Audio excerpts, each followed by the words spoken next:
예수님은 나의 왕, 나의 주인, 나의 생명이십니다. 하나님 아버지, 제사장이 품위 있게 옷을 입고 거룩한 직분을 수행해야 하며 아론의 후손들만이 제사장이 될 수 있음을 배웠습니다. 우리가 십자가 은혜로 지성소에서 예배 드릴 수 있음에 감사드립니다. 우리 그리스도인들이 왕같은 제사장이며 거룩한 백성으로 자랄 수 있도록 인도해 주옵소서. 예수님의 이름으로 기도합니다. 아멘.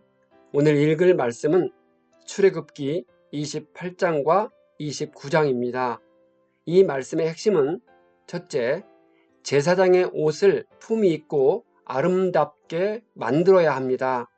둘째, 제사장 직분을 위임하여 거룩하게 해야 합니다. 셋째, 레위 지파 중 아론과 그의 아들들만 제사장이 될 수 있습니다. 그들은 매일 아침과 저녁에 어린 양을 번제로 드려야 합니다. 28장, 제사장이 입는 옷도 구별되도록 정교하게 만들어야 했습니다. 제사장의 직분을 맡은 사람은 위임식에 참여해야 했는데 그 과정은 정결하면서도 거룩한 절차로 진행되었습니다. 하나님은 아론과 그의 아들들인 나답과 아비후와 엘르아살과 이다말을 하나님께 나오게 하여 모세를 통해 제사장 직분을 주셨습니다. 모세는 마음에 지혜가 있고 영으로 충만한 자들을 통해 아론의 옷을 만들어 주었습니다. 모세는 아론을 거룩하게 하여 직분을 수행하도록 했습니다. 하나님은 제사장의 옷이 품위 있고 아름답기를 원하셨습니다. 하나님은 제사장이 주님과 백성 사이의 중재자로서 역할을 하며 제사를 드리는 일이 가치롭고 거룩하다는 행위임을 느끼고 깨닫게 하셨습니다. 에봇은 흉패 아래에 받쳐 입는 대제사장의 의복으로 조끼처럼 소매 부분이 없으며 앞치마처럼 무릎까지 내려오는 옷입니다. 제사장은 판결 흉패를 입어야 했습니다. 그곳에는 성유석, 남보석, 홍마노 등 각종 보석이 있었습니다. 이들은 이스라엘 아들들의 이름대로 12개를 정했고 각 보석마다 12지파의 한 이름씩 도장을 새기는 방법으로 만들어졌습니다.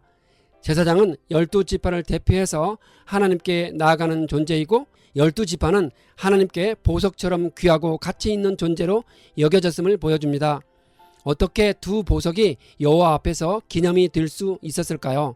이스라엘 12지파의 이름이 새겨진 호마노 두 보석은 대제사장의 에봇 어깨바지에 물렸습니다. 대제사장이 여호와께 나아갈 때 그는 반드시 에봇을 입고 나아가야 했으므로 에봇 위의 두 보석은 여호와 앞에 항상 기념이 되는 보석이 될 수 있었습니다. 흉패는 대제사장의 에봇 가슴 위에 부착하는 일종의 네모 반듯한 주머니인데 흉패 안에는 주사위 모양의 우림과 둠림이 담겨져 있습니다. 국가의 중대한 일에 대해 어떤 결정을 내려야 할 때 대제사장은 흉패 속에 있는 우림과 둠림으로 하나님께 가부를 물어 판결했기 때문에 판결 흉패라고 불렸습니다.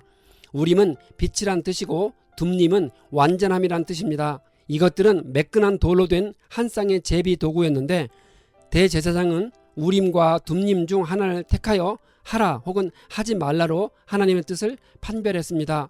우림과 둠림은 이름 뜻대로 빛과 완전함 가운데로 이끄시는 하나님의 신성한 도구입니다.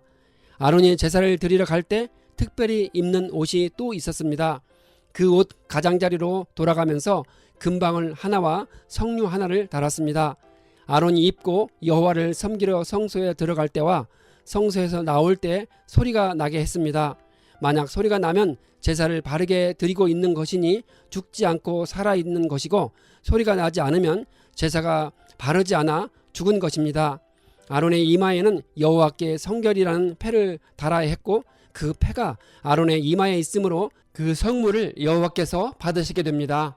아론과 그의 아들들은 속바지를 만들어 입어 하체를 가려야 했습니다. 그래야 죄를 짊어진 채 죽지 않았습니다.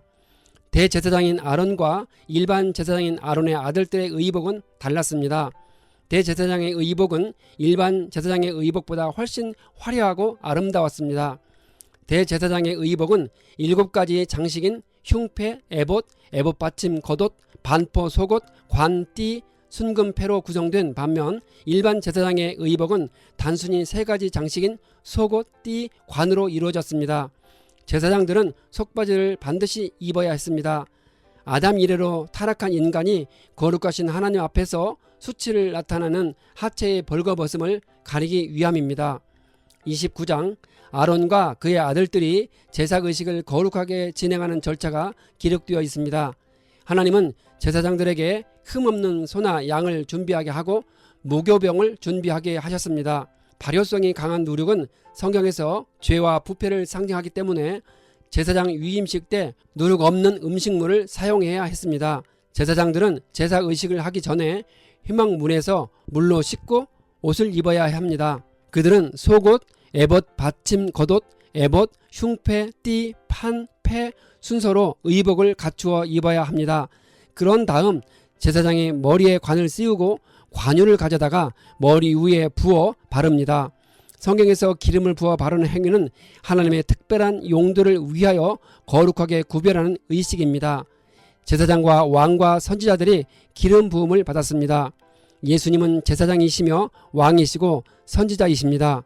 그래서 예수님은 이 땅에 오셔서 진정한 제사장이시며 왕이시고 선지자로서 역할을 하시다가 우리의 죄를 지고 돌아가셨습니다.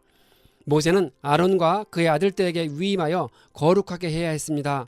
맨 처음 제사장으로 위임받은 사람은 총 5명입니다. 아론과 그의 아들들인 나답과 아비후와 엘르아살과 이다말입니다. 아론은 대제사장으로 위임을 받았고 그의 아들들은 일반 제사장으로 위임받았습니다. 그들은 송아지를 회막못 여호와 앞에서 잡고 피를 제단 뿔에 바르고 피를 제단 밑에 쏟았습니다. 제사장은 내장에 덮인 모든 기름을 불살랐습니다. 짐승의 각 부위는 상징적인 의미를 지녔습니다. 어떤 부위는 귀하게 여겨지고 어떤 부위들은 죄와 동일시 여겨져 진 밖에서 불살라야 했습니다. 그 명령을 따라 순종하다 보면 환경과학적 사실을 깨닫게 됩니다. 피는 수용성이니 땅에 뿌려도 오염이 되지 않고 기름은 지용성이니 태워서 오염을 줄일 수 있도록 지시하셨음을 깨닫게 됩니다. 피와 기름을 만드신 분만이 이런 명령을 내릴 수 있습니다. 제사장의 오른쪽 귓부리와 오른쪽 엄지와 오른발 엄지에 희생 제물로 피를 발랐습니다.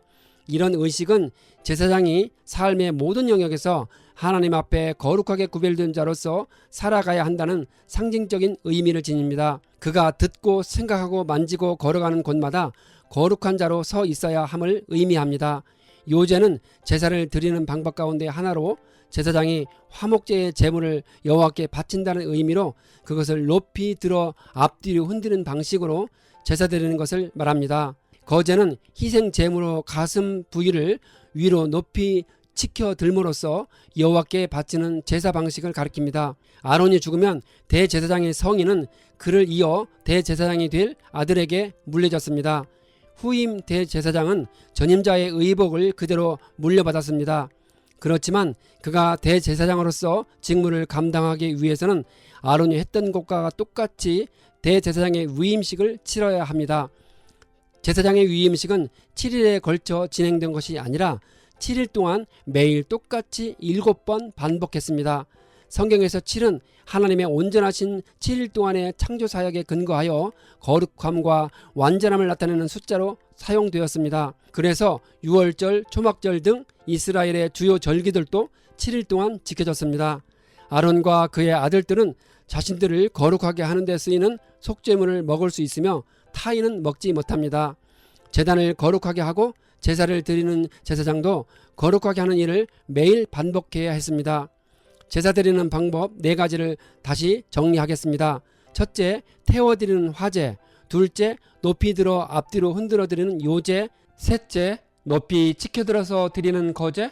넷째, 부어서 드리는 전제입니다. 신약시대에 살고 있는 우리는 구약의 제사와 같은 방법으로 제사 드리지는 않지만 베드로가 말한 것처럼 택하신 족속이요 왕같은 제사장들이요 거룩한 나라입니다. 우리에게는 제사장으로서 거룩하고 정결하게 살아가야 하는 책무가 있습니다.